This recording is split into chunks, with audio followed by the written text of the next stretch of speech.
안녕하세요, 댄청입니다. 안녕하세요, 홍 대표입니다. 왜 이렇게 사업을 확장하고 계세요? 필요한 것들이, 그러니까 내가 필요한 게 아니라 실제 빵을 만들 때 필요한 것들이 있어가지고. 아니, 뭐를 엄청 많이 더 들여오는 것 같은데, 기계들을?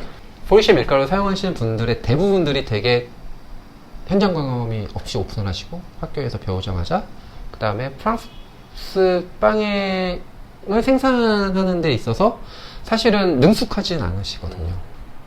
그러니까 프랑스 빵 일 자체가 굉장히 힘들잖아요. 그런데 그렇게 하기 위해서 이것저것 많이 이제 준비를 하시고 오픈을 하셨지만 너무 이제 첫 세대인 거죠. 프랑스 빵을 하시는 데 있어서. 그러다 보니까 재료, 장비, 이 모든 것, 예를 들어 주방 환경 이런 것들이 전부 그냥 일반 빵, 한국에서 하는 일반 빵집에 맞춰져 있는 상태에서 오픈을 하는 경우가 굉장히 많아요. 예산에 맞춰야 되고 그거에 맞춰서 조금 프랑스 빵이나 이런 쪽 빵들을 조금 더 잘 만들 수 있도록 하기 위한 장비들을 들여오는 거고. 그쵸. 그래서 돼요?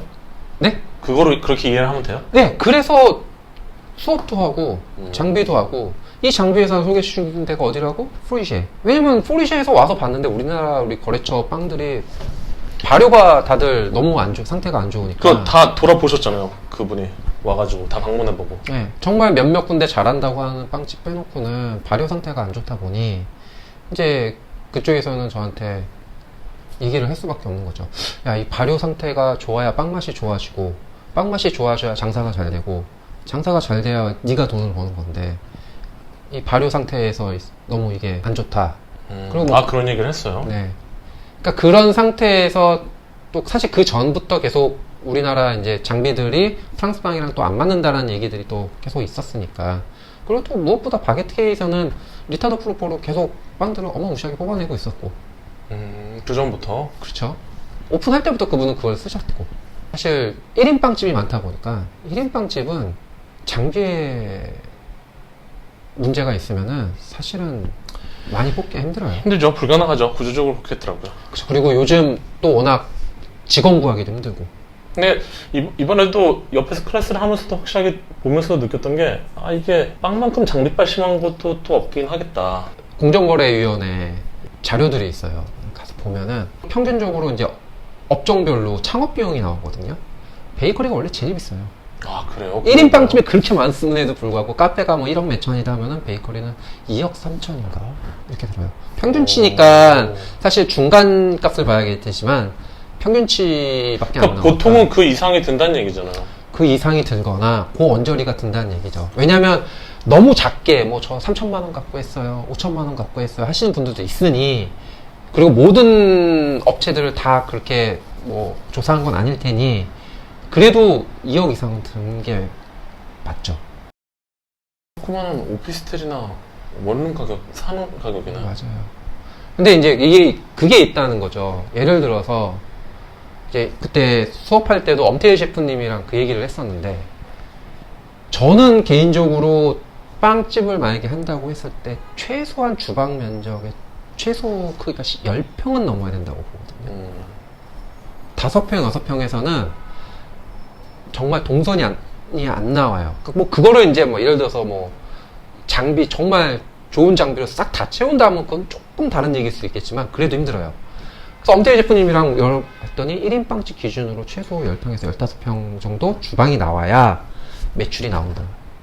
유의미한 매출이 나온다. 그렇죠. 그러니까 사실 요즘 월세가 워낙 비싸고 이렇다 보니까 우리가 당장 100만원, 200만원 벌자고 빵집 하시는 건 아닐 테니까 그 돈을 1000만원을 투자해도 2천만원 투자했던 내가 100만원, 200만원 벌려고 투자하는 이 리스크를 지는 건 아니잖아요.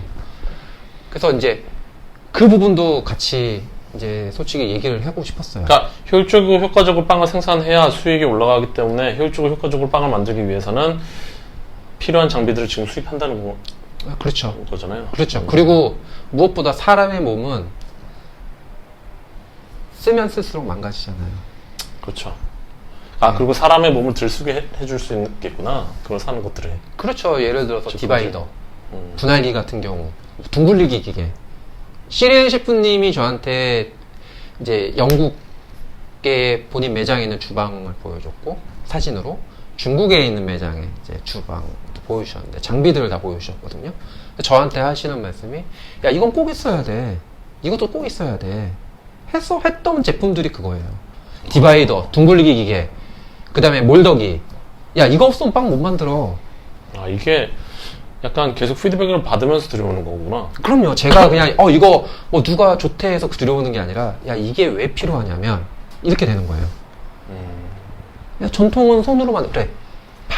전통 바게트는 손으로 하는 걸 전통 바게트로 쳐줘요. 기계로 하면 안 돼. 하지만, 우리 그때 세바스티안 대표님이, 프랑스에서는 뺑블랑을 많이 한다. 바게트 그냥 조금 약간 하얀 거. 보통 바게트 파리지엔느라고 하는데, 이제 그런 것들 같은 경우는 다 기계로 해요. 몰더기를 쓰던, 디바이더로 해서 굽던. 아니, 그리고 기본적으로 크로상 만들 때 반죽 자를 때도 칼, 뭐 이건 뭐 다 그쵸. 도구를 다 써서 만들더라고. 그러니까 빵이 뭐 수제빵이라는 게 어디까지 수제빵일지는 나도 모르겠지만 뭐 어느 정도 도구를 쓸 수밖에 없는 것 같긴 하더라고. 그쵸. 근데 이게 큰 빵집 같은 경우는 직원들이 많으니까 사람 수로 몰아붙여서 해도 돼요.